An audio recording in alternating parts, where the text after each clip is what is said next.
ကျွန်တော်ဒီမှာစကလုံးလေးရေးချရပေါ့နော်ဒါတွေအကုန်လုံးဒီဖောင်းဆိုင်ကအတူတူပဲကျွန်တော်ဖောင်းဆိုင်ပြောင်းချင်တယ်ဆိုရင်ဒီအပေါ်ကနေပြီးတော့ဖောင်းဆိုင်ကိုဒီလိုမျိုးလေးပြောင်းလိုက်ရုံပဲပေါ့နော်အဲ့လိုမျိုးမဟုတ်ဘဲနဲ့ကျွန်တော်ဒီ individual တစ်ခုချင်းစီကိုလိုက်ပြီးတော့ဖောင်းဆိုင်ပြောင်းဝယ်ဆိုတော့ဒီလိုမျိုးလေးဆက်လက်မှတ်ပြီးတော့မှပြောင်းရမယ်အဲ့လိုကိုမှခြေကဒီသွားပြီးတော့ပေါ့နော်ဟိုအပေါ်ကိုသွားပြီးတော့ပြောင်းမနေဘဲနဲ့ဘယ်လိုမျိုးလဲဆိုတော့ shortcut ကလေးနဲ့ဒီနေ့ပြောင်းပြမယ် shortcut ကလေးနဲ့အခု beautiful ကို shortcut ကလေးနဲ့ကြီးမယ်ပဲဆိုပါတော့ control ရဲ့ shift ရဲ့ greater than ရဲ့ control shift greater than control shift greater than control shift greater than control shift greater than ဟုတ်ပြီအဲ့ဒါကြီးอ่ะဘာသေးမယ်ဆိုရင်ကောအဲ့ဆိုရင်အခုမှ width ကိုသေးမယ်ပဲထားပါတော့ control shift less than control shift less than control shift less than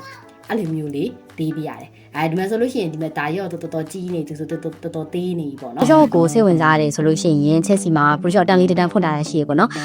ကိုယ့်ရဲ့ဒီကွန်ပျူတာရဲ့မှာ potential ရှိမနေဘူးဆိုလို့ရှိရင်တော့အဆင်ပြေတယ်ချက် file နဲ့အကုန်လုံးကိုပေးမှာပေါ့နော်ဒီအခြေခံနေစပြီးတော့တင်ပေးမှာစိတ်ဝင်စားရဆိုလို့ရှိရင်ဒီ MCI ရဲ့ချက်ပေါက်မှာတွားပြီးတော့ပြောလို့ရတယ် Telegram ကဆိုလို့ရှိရင် Telegram ရဲ့ MCI admin စီမှာတွားပြီးတော့ပြောလို့ရတယ် video class လေးရှိတယ် in person လေးရှိရပေါ့နော်